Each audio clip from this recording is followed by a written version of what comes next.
All right, step one to running a permanent water line filler to the Keurig.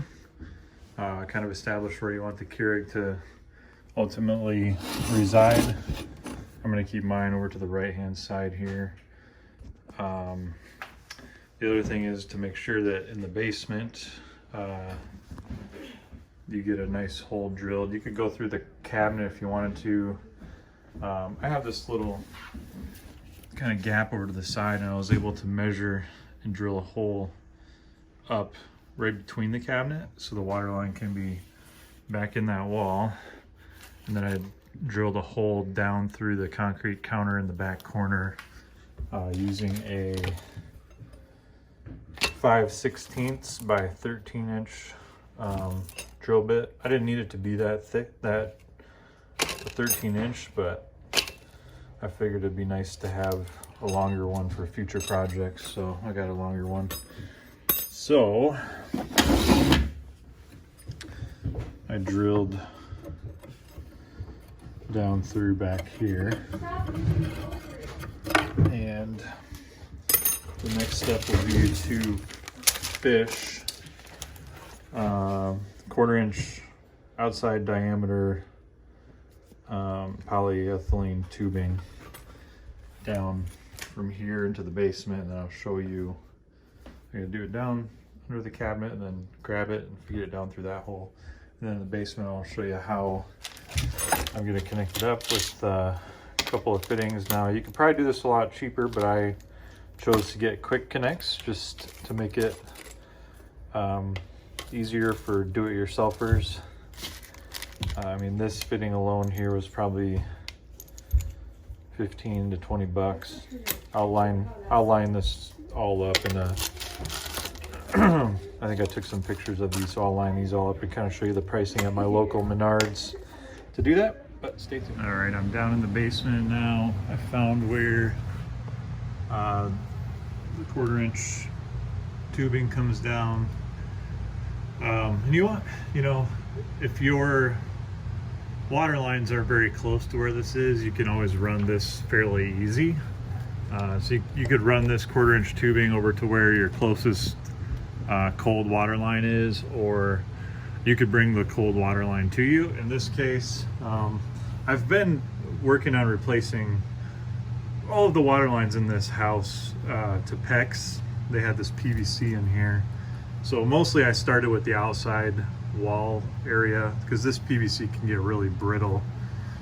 But I haven't had a chance to find some different fittings, and there's a old stack here where it comes off of the city water, and I didn't want to mess with this and then not have water for some reason, so I kind of stopped here at this T that I put in. I've been doing a lot of the shark bite or, you know, push fit connections. You can do this a lot cheaper, but I usually don't have much time when I'm working on this, so I kind of spend a little bit more on parts and my labor goes quick. So I have this. This was a stub out for, this used to be a salon in this little house that I'm working on. So they had a lot of stub outs where there used to be sinks, and so I'm going to, I don't know if I have enough grip here, but I'm just going to replace this T, which is 3/4 inch. Yeah, so that's not going to work because I bought 1/2-inch stuff. So I'm going to look in my bucket to see if I have parts, see if I have a 3/4 inch T. And the only issue with that is I bought 1/2-inch to 1/2-inch, and then it's with the 3/8 inch compression fitting, which I was going to then hook. This should screw right on to the end here. Take this little compression nut off and it will screw right there, and then I can put my 1/4 inch tubing right in there. It's a 3/8 compression. This end's 3/8. This end is 3/8, but this end is for the 1/4 inch outside diameter tubing. So here's the package to that. Quick connect female adapter, 1/4 inch outside diameter to the 3/8 compression. So these two go together. So I'm going to figure out where the closest spot I have 1/2 inches and maybe just run over from there. This comes, this is the closest. This comes right off of the from the city water. It branches, goes that way to the bathroom and this way over towards the hot water heater. So I'm gonna figure this out. All right, so what I'm gonna do is I've got this 3/4 inch to 3/4 inch T with a stub out. I'm gonna replace this with a, this will be different in your application. If you got 1/2 inch water lines close by, that would be a lot easier, but I don't really have 1/2 inch except for these really short runs off the 3/4 inch T that go to like the sink, and I don't really want to mess with trying to work up in there. So this is gonna be a little bit more expensive for what I'm trying to accomplish today. But I got this 3/4 inch, 3/4 inch to 1/2 inch T that I found in my tech stuff. I have all kinds of extra stuff I usually buy. When you're doing plumbing, it just gets old having to make a ton of trips to the hardware store, especially if you're not very close. So I'm going to put this, I'm going to cut this as close as I can on each side. I think I got a little bit of play here. I'll have to clean off some of this glue, but I'm going to put that in, and then I'm going to put this 1/2 inch to 1/2 inch here. It's a T, but I'll just put a cap on the end here. And I can always run that to something else if I need to. I don't think I'll ever need it. But to get this video completed, I'm going to go ahead and use it. You could probably find just a 1/2 inch to 3/8 compression valve without the T in it. But these usually aren't, usually you put these in line. You just cut a line and feed it in there. So if I had 1/2 inch, it'd make it a lot easier. But let me get the water shut off and drain this. All right. So I have, I just have this little cheap PVC valve here. Turn that off, and then I have a hose connection here. And I just have this coil up in the basement. The end of it's going to the sump pump crock, so it's not, if it leaked or whatever, it'd go right into there. And then I'm going to go ahead and drain the rest of the cold water out of this line. You may want to go up and, turn a sink or two on too, so you don't get a bunch of water. The goal here is just to not get soaking wet when I try to cut that. So I can actually set this down. And keeping that open will help with, as I cut, some of the water will come back there. So. All right, I have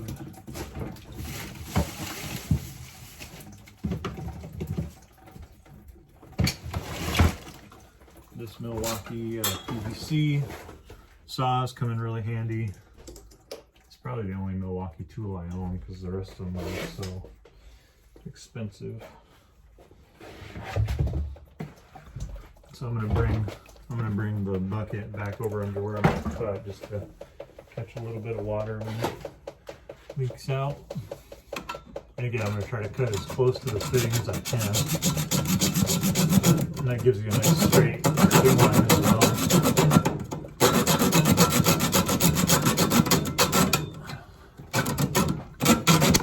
Oops. Sometimes they're telling me this stuff is so brittle.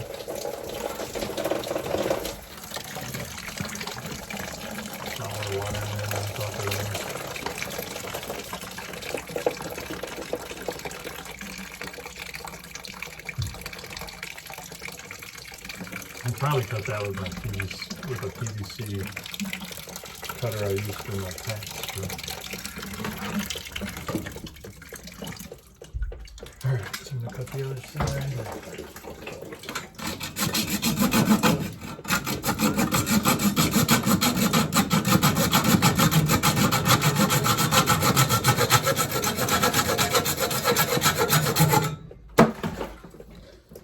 Alright, so side's got kind of a chunk that broke off, so I need to clean that up a little bit. I'm gonna see if this cutter will get that. And this stuff seems like it's less tough than PEX, so you would think you could.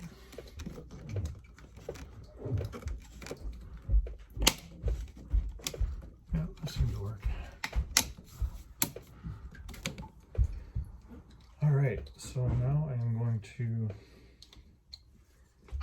install the three-quarter reducing tee. These come with a bag of little hardware. I know the shark bite ones I get don't usually come with it, but it comes with these little black bushings that you're supposed to slide in each end of the pipes that you're connecting. I think they're mostly for PEX because these don't even quite fit in there tightly. Let me just make sure you get it in there all the way. Then I've got some play on this side. There's a clamp I'm going to turn out of the way to give me a little bit more, but you want to be careful you don't overextend these and break another connection somewhere else. So that's nice and tight in there. Put this back in place so we don't move it at all. All right, so I'm comfortable with that connection right now. Probably not the best place for this with the wire hanging down, but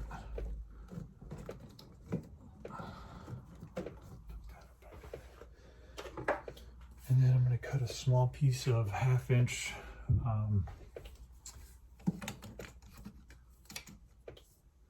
might as well get it over here. So I'm going to cut towards the end of here.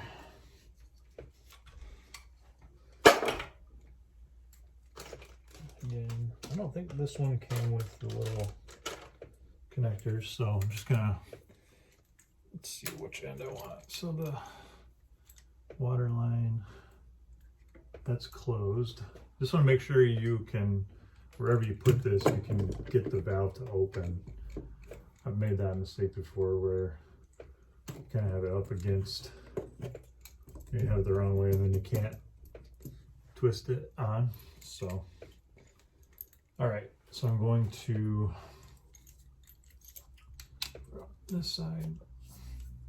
I'm gonna put this side in there. It's nice and tight. I happen to have this little clamp sitting right here, which will give that some stability. I'm not sure if you can see this very well or not.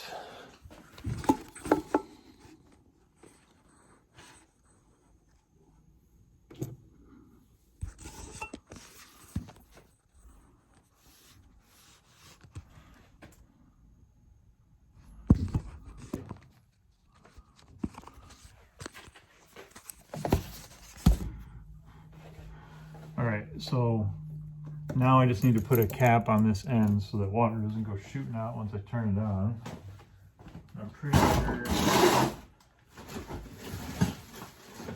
like that. And you can buy a, you know what, I just found a, I'm gonna change plans a little bit here.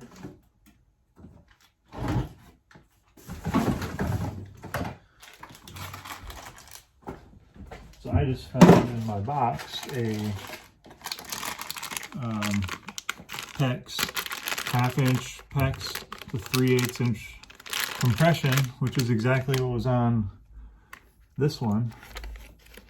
So this is what I was talking about earlier. This is a quarter turn valve. And this one has a T, which is really not necessary because now I have to have a shark bit cap or put a PEX, another piece of PEX tube in a cap, and it's just one more point where it could leak. So I'm going to actually take this off, return this for 15, 20 bucks, whatever it was. And I'll just have, the only difference is I need to use my PEX crimper right here to terminate that. So these come off pretty easily. You just pull on this little black part, kind of flexible. You just hit that and it pulls out. And they have a clip, a retaining clip that goes in here so that you don't accidentally, so this little black clip goes around it. Oh, these are the 3/4 inch ones from the other kit, but they come with a clip. Here's a 1/2 inch one. And it just kind of goes in there. That way you can't move this at all. And then the clip, it's pretty easy to get it out. Just got little. So I'm going to take that off. I found a 1/2 inch PEX ring. Put that in there.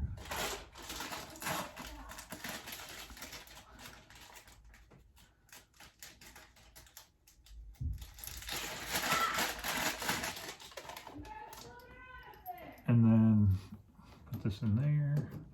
Nice tight fit. I'm going to move this up out of the way because you can always move that down after, however you want. Grab the good old, I've had this tool a while. I usually just get the copper ring in the jaws, make sure I have it in the right place with enough overhang, make sure that the copper ring is in there nice and solid. I usually do it twice. And there's a little gauge that you can use to make sure it's tight. I've never had an issue with one, knock on wood. So again, I'm just going to set that right there. I'm going to take off this 3/8 inch compression fitting. We're not going to use that. And then we're going to take the 1/4 inch outside diameter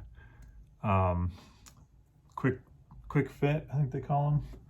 And then I'm going to screw this on to the end of here. Grab some pliers.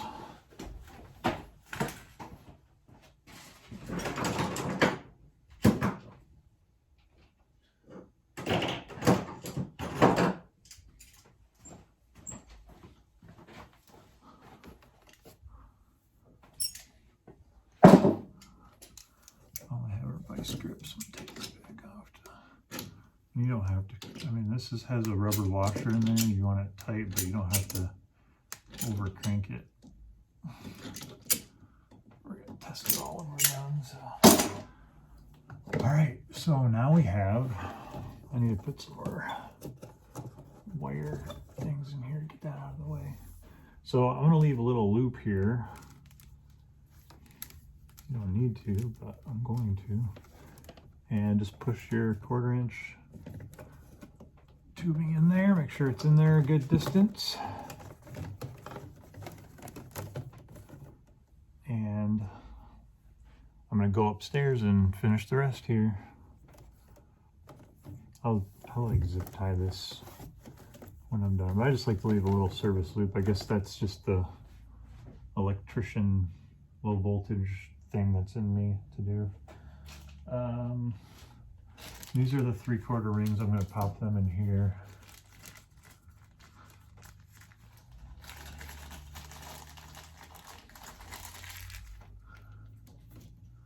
Just in case. And then here's the 1/2 inch one. We'll throw that in there. All right, let's go finish the wiring upstairs.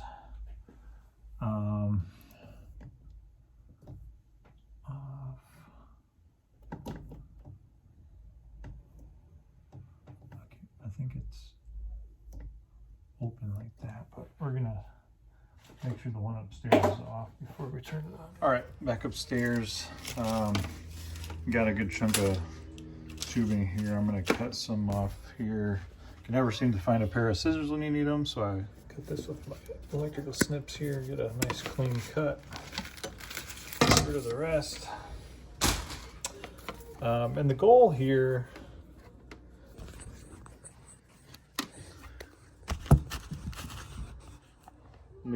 is going to be I'm actually going to drill a hole in the side of the Keurig, and it's going to be this compression fitting on the side. Trying to think of how I was going to do this now, but as I was going to put the compression fitting into the side and then have a little bit more tubing between, and then we got this valve. But I think for this video, I'm just going to show how we would have this hanging here and take the lid off, unless you can get it up. Might be able to get the filler to go just up under there and maybe like hang over like this. There is a gap there that goes up in for air. But I just want to show you, you know, the big thing is to have a very easy water access here so you don't have to carry the reservoir for filling at the sink.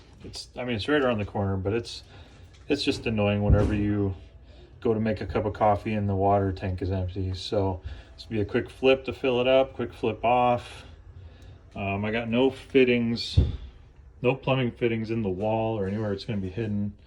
Everything's like in the basement or up here outside. So I don't see any reason why, you know, I may put a little bit of silicone in here just to keep that from getting pinched or whatever. But this should be pretty fun. So I'm going to, I'm thinking that for right now, I'll just put this valve on.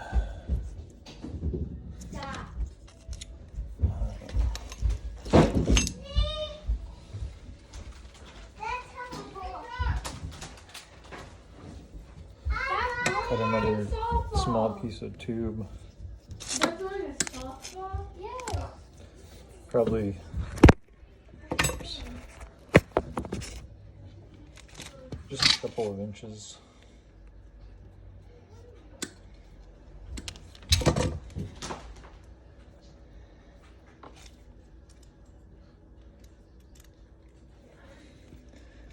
Push that in there. I hear that.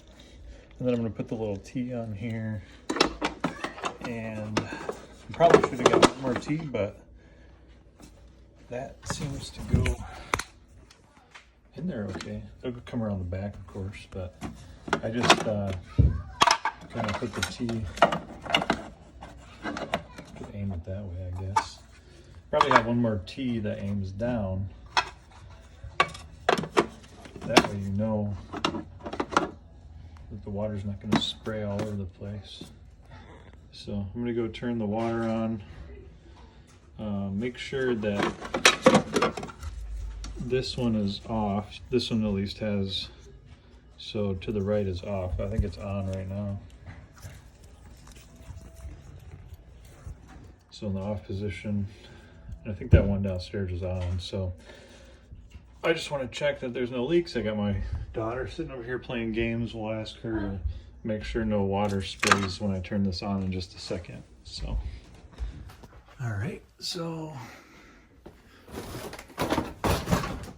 just double check everything, make sure it's snug. Obviously want to turn off your little hose bib here. Turn it on slowly. Check for leaks.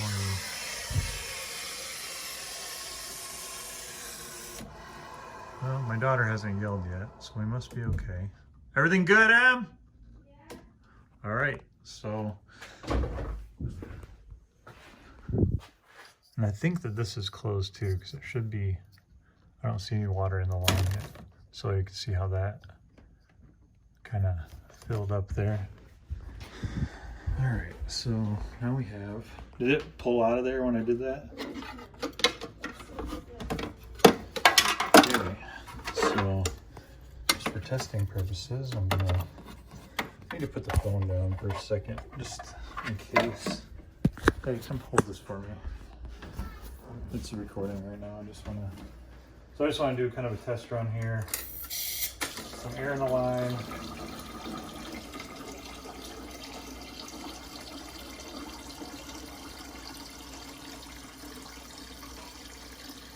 And there we have it. So I'm going to figure out another T coming off of here that would aim down. Then you only have to mess with this. But there's my Keurig filler. Thanks for watching.